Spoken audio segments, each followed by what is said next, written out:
الله أكبر.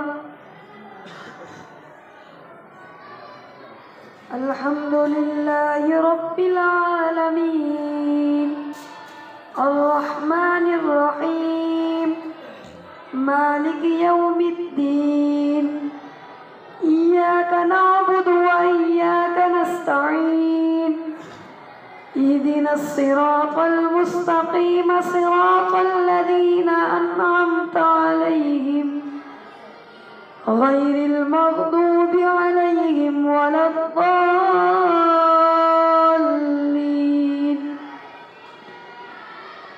سل بني إسرائيل كم آتيناهم من آية بينة ومن يبدل نعمة الله من بعد ما جاءته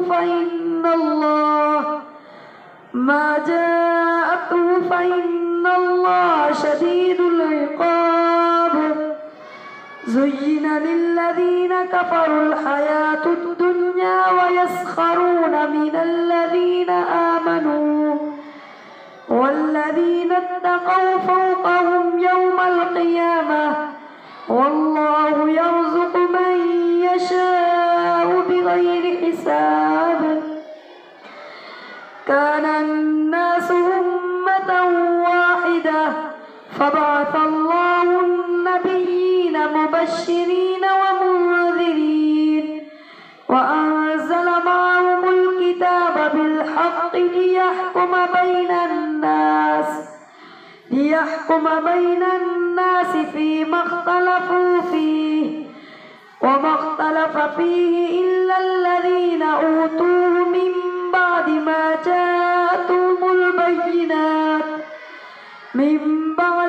جاءتهم البينات بغيا بينهم فهدى الله الذين آمنوا لما اختلفوا فيه من الحق بإذنه والله يهدي من يشاء إلى صراط مستقيم.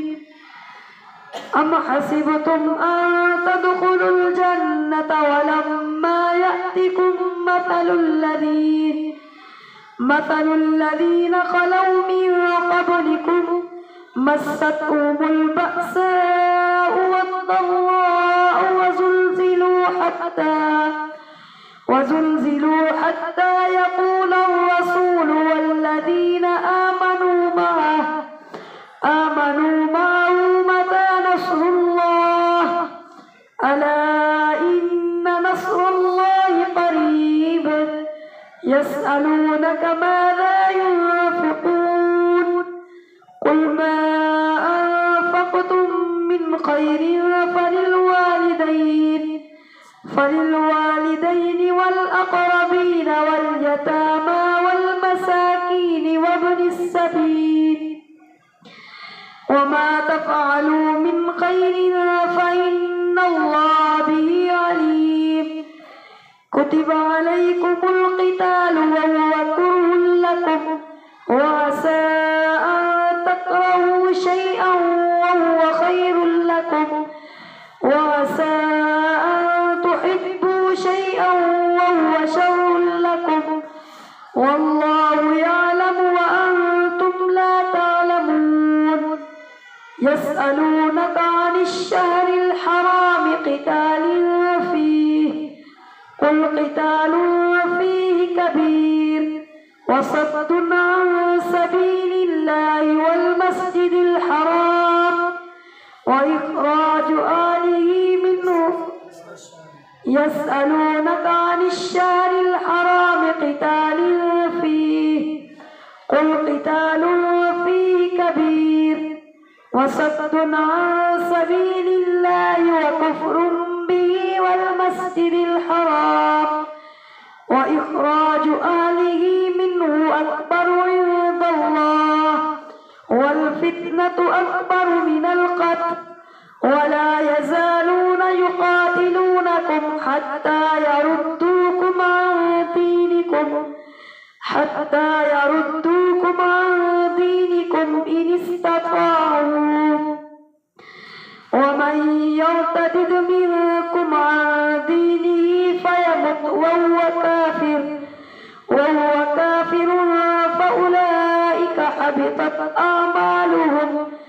فأولئك حبطت أعمالهم في الدنيا والآخرة وأولئك أصحاب النار هم فيها خالدون. إن الذين آمنوا والذين هاجروا وجاهدوا في سبيل الله أولئك يرجون رحمة الله والله غفور رحيم. يسألونك عن الخمر والميسر قل فيهما إثم كبير ومنافع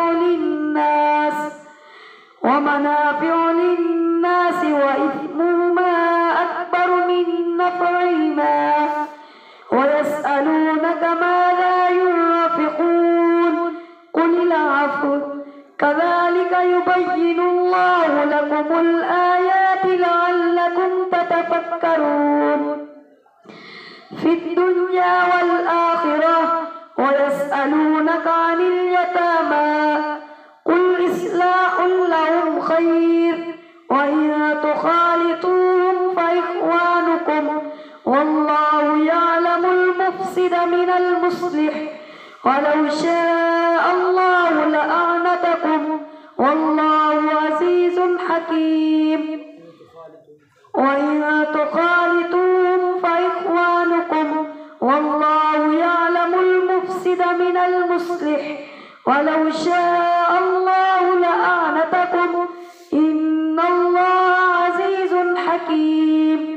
ولا تنكحوا المشركات حتى يؤمن ولأمة مؤمنة خير من مشركة ولو أعجبتكم ولا تنكحوا المشركين حتى يؤمنوا ولعبد مؤمن خير من مشرك ولو أعجبكم أولئك يدعون إلى النار والله يدعو إلى الجنة والمغفرة بإذنه ويبين آياته للناس لعلهم يتذكرون. ويسألونك عن المحيض قل هو أذى فاعتزلوا النساء في المحيض ولا تقربوهن حتى يطهرن فإذا تطهرن فأتوهن من حيث أمركم الله إن الله يحب التوابين ويحب المتطهرين. نساؤكم حرث لكم فأتوا حرثكم أنى شئتم وقدموا لأنفسكم واتقوا الله واعلموا أنكم ملاقوه وبشر المؤمنين. ولا تجعلوا الله عرضة لأيمانكم أن تبروا وتتقوا وتصلحوا بين الناس والله سميع عليم. لا يؤاخذكم الله باللغو في أيمانكم ولكن يؤاخذكم بما كسبت قلوبكم والله غفور حليم. للذين يؤلون من نسائهم تربص 4 أشهر فإن فاءوا فإن الله غفور رحيم. وإن عزموا الطلاق فإن الله سميع عليم. والمطلقات يتربصن بأنفسهن 3 قروء ولا يحل لهن أن يكتمن ما خلق الله في أرحامهن إن كن يؤمن بالله واليوم الآخر وبعولتهن أحق بردهن في ذلك إن أرادوا شيئا ولهن مثل الذي عليهن بالمعروف وللرجال عليهن درجة والله عزيز حكيم. الطلاق مرتان فإمساك بمعروف أو تسريح بإحسان ولا يحل لكم أن تأخذوا مما آتيتموهن شيئا إلا أن يخافا ألا يقيما حدود الله فإن خفتم ألا يقيما حدود الله فلا جناح عليهما فيما افتدت به تلك حدود الله فلا تعتدوها ومن يتعد حدود الله فأولئك هم الظالمون. فإن طلقها فلا تحل له من بعد حتى تنكح زوجا غيره فإن طلقها فلا جناح عليهما أن يتراجعا إن ظنا أن يقيما حدود الله وتلك حدود الله يبينها لقوم يعلمون. وإذا طلقتم النساء فبلغن أجلهن فأمسكوهن بمعروف أو سرحوهن بمعروف ولا تمسكوهن ضرارا لتعتدوا ومن يفعل ذلك فقد ظلم نفسه. ولا تتخذوا آيات الله هزوا واذكروا نعمة الله عليكم وما أنزل عليكم من الكتاب والحكمة يعظكم به واتقوا الله واعلموا أن الله بكل شيء عليم. الله أكبر.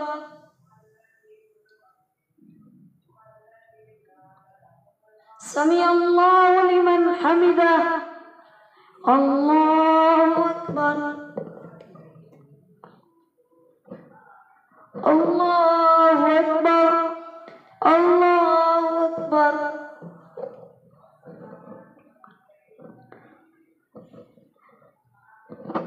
الله أكبر. الحمد لله رب العالمين الرحمن الرحيم مالك يوم الدين إياك نعبد وإياك نستعين اهدنا الصراط المستقيم صراط الذين أنعمت عليهم غير المغضوب عليهم ولا الضالين.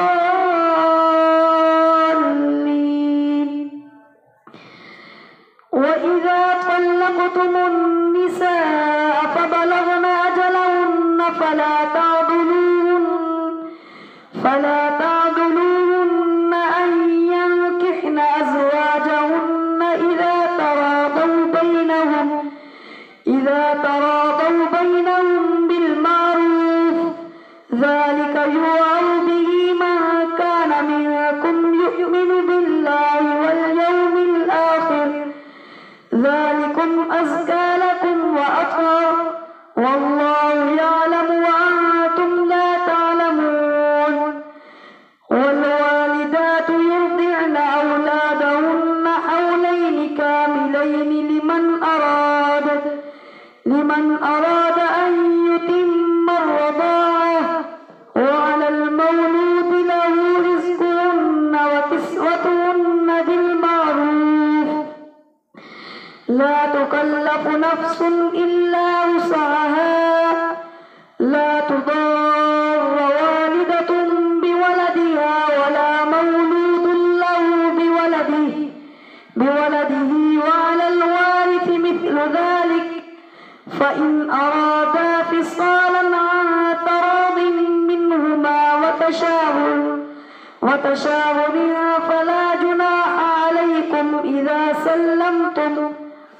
فلا جناح عليهما وإن أردتم أن تسترضعوا أولادكم فلا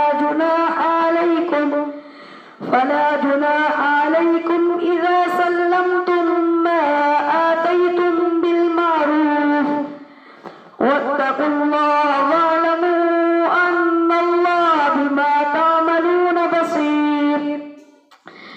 والذين يتوفون منكم ويذرون أزواجا يتربصن بأنفسهن 4 أشهر وعشرا فإذا بلغن أجلهن فلا جناح عليكم فيما فعلن في أنفسهن بالمعروف والله بما تعملون خبير. ولا جناح عليكم فيما عرضتم به من خطبة النساء أو أكننتم في أنفسكم علم الله أنكم ستذكرونهن ولكن لا تواعدوهن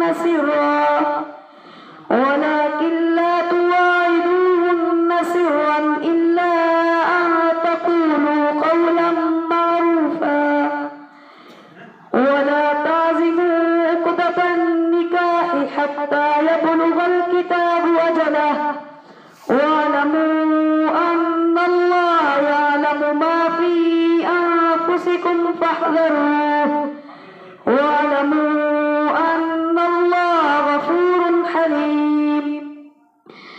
لا جناح عليكم إن طلقتم النساء ما لم تمسوهن أو تفرضوا لهن فريضة ومتعوهن على الموسع قدره وعلى المقتر قدره متاعا بالمعروف حقا على المحسنين.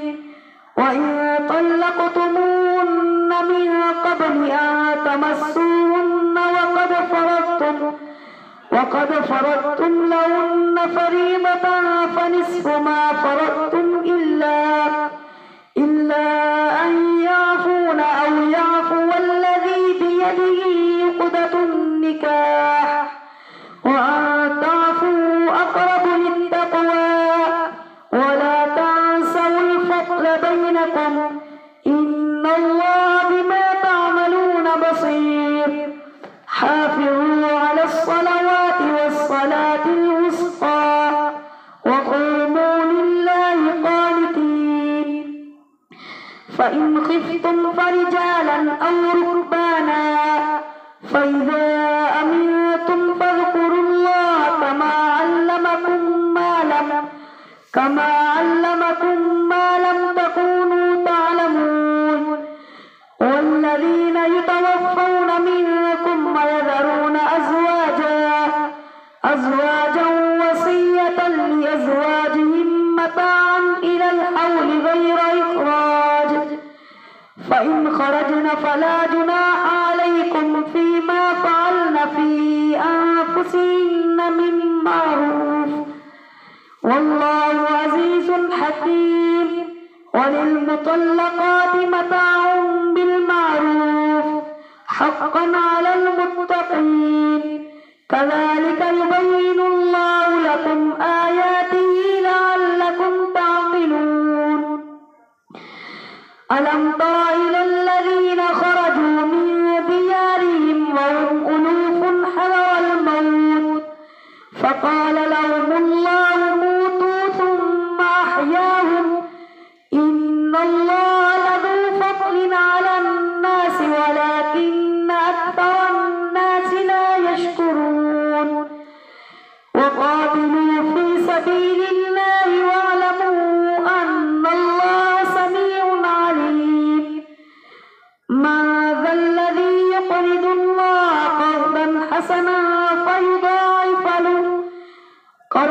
حسنا فيضاعفه له أضعافا كثيرة والله يقبض ويبسط وإليه ترجعون. ألم تر إلى الملأ من بني إسرائيل من بعد موسى إذ قالوا لنبي له ابعث لنا ملكا نقاتل في سبيل الله قال هل عسيتم إن كتب عليكم القتال ألا تقاتلوا قالوا وما لنا ألا نقاتل في سبيل الله وقد أخرجنا من ديارنا وأبنائنا فلما كتب عليهم القتال تولوا إلا قليلا منهم والله عليم بالظالمين. وقال لهم نبيهم إن الله قد بعث لكم طالوت ملكا قالوا أنى يكون له الملك علينا ونحن أحق بالأمن منه ولم يؤت سعة من المال. وقال لهم نبيهم إن الله قد بعث لكم طالوت ملكا قالوا أنى يكون له الملك علينا ونحن أحق بالملك منه ولم يؤت سعة من المال. قال إن الله اصطفاه عليكم وزاده بسطة في العلم والجسم والله يؤتي ملكه من يشاء والله واسع عليم. وقال لهم نبيهم إن آية ملكه أن يأتيكم التابوت فيه سكينة من ربكم وبقية مما ترك آل موسى وآل هارون تحمله الملائكة إن في ذلك لآية لكم إن كنتم مؤمنين. فلما فصل طالوت بالجنود قال إن الله مبتليكم بنهر فمن شرب منه فليس مني ومن لم يطعمه فإنه مني إلا من اغترف غرفة بيده فشربوا منه إلا قليلا منهم فلما جاوزه هو والذين آمنوا معه قالوا لا طاقة لنا اليوم بجالوت وجنوده قال الذين يظنون أنهم ملاقو الله كم من فئة قليلة غلبت فئة كثيرة بإذن الله والله مع الصابرين. ولما برزوا لجالوت وجنوده قالوا ربنا أفرغ علينا صبرا وثبت أقدامنا وانصرنا على القوم الكافرين. فهزموهم بإذن الله وقتل داود جالوت وآتاه الله الملك والحكمة وعلمه مما يشاء ولولا دفع الله الناس بعضهم ببعض لفسدت الأرض ولكن الله ذو فضل على